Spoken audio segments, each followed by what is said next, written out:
خوف خدا بڑھائے گا رحمان کا کلام، جنت میں لے کے جائے گا رحمان کا کلام۔ الحمد لله رب العالمين والصلاة والسلام على سيد المرسلين أما بعد فأعوذ بالله من الشيطان الرجيم بسم الله الرحمن الرحيم الصلاة والسلام عليك يا رسول الله وعلى آلك وأصحابك يا حبيب الله الصلاة والسلام عليك يا نبي الله وعلى آلك وأصحابك يا نور الله۔ ایک صحابی رسول بارگاہ رسول میں حاضر ہوئے صلی اللہ تعالی علیہ وسلم، عرض کی یا رسول اللہ صلی اللہ تعالی علیہ وسلم، اگر میں آپ کی ذات بابرکات پر درود پاک پڑھنا ہی اپنا وظیفہ بنا لوں۔ حدیث کا خلاصہ عرض کیا جا رہا ہے، تو کیا یہ درست ہے؟ رحمت عالم نور مجسم صلی اللہ علیہ وسلم نے فرمایا اگر تو ایسا کر لے، یعنی مجھ پر درود پڑھنا اپنا وظیفہ بنا لے، تو اللہ پاک دنیا و آخرت کے تیرے تمام معاملات کے لیے کافی ہے۔ صلو علی الحبیب صلی اللہ تعالی علی محمد وعلی آلہ وصحبہ وبارک وسلم۔ قرآن کی شان کے آج کے سلسلے میں انشاءاللہ الرحمن 3 سیگمنٹ میں آپ کو پہلے قرآن کی یہ شان بتائی جائے گی کہ قرآن شفا ہے سارے امراض سے، اور پھر عرض کیا جائے گا قرآن کی غیبی خبریں۔ قرآن نے بعض گستاخ رسولوں کی موت کی خبر دی اور وہ پوری ہوئی، اور سورہ نساء کے فضائل بھی انشاءاللہ الرحمن آج آپ کو پیش کیے جائیں گے۔ قرب خدا دلائے گا رحمان کا کلام، قرب خدا دلائے گا رحمان کا کلام، خوف خدا بڑھائے گا رحمان کا کلام، رنج و علم کی دافع رب کی کتاب ہے،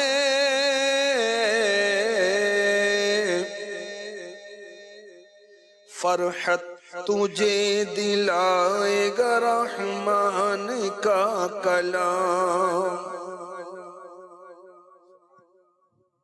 قرآن شفا ہے، اور خود قرآن اس پر شاہد ایک گواہ ہے کہ قرآن شفا ہے۔ چنانچہ سورہ بنی اسرائیل، اس کا ایک نام سورہ اسرا بھی ہے، کیونکہ اس کے شروع میں وہ واقعہ معراج بیان کیا گیا ہے۔ سبحان الذی اسرا بعبدہ، یہ پوری آیت ہے۔ اس کی آیت نمبر 82 میں ارشاد ہوتا ہے وَنُنَزِّلُ مِنَ الْقُرْآنِ مَا هُوَ شِفَاءٌ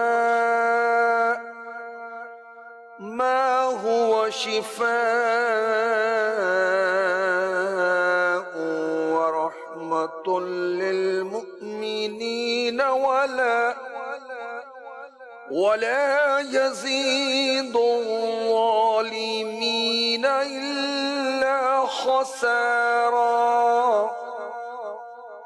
اور ہم قرآن میں اتارتے ہیں وہ چیز جو ایمان والوں کے لیے شفا اور رحمت ہے، اور اس سے ظالموں کو نقصان ہی بڑھتا ہے۔ قرآن شفا ہے، قرآن رحمت ہے، قرآن ظاہری امراض کے لیے بھی شفا ہے، باطنی امراض کے لیے بھی شفا ہے، گمراہی کے لیے بھی شفا ہے، جہالت کے لیے بھی شفا ہے۔ قرآن سے برے عقیدے دور ہوتے ہیں، قرآن سے برے اخلاق دور ہوتے ہیں، قرآن سے صحیح عقائد معلوم ہوتے ہیں، قرآن اللہ کی پہچان کراتا ہے۔ قرآن میں عمدہ اچھی صفات کا بیان ہے، قرآن میں بہترین اخلاق کا بیان ہے۔ اس سے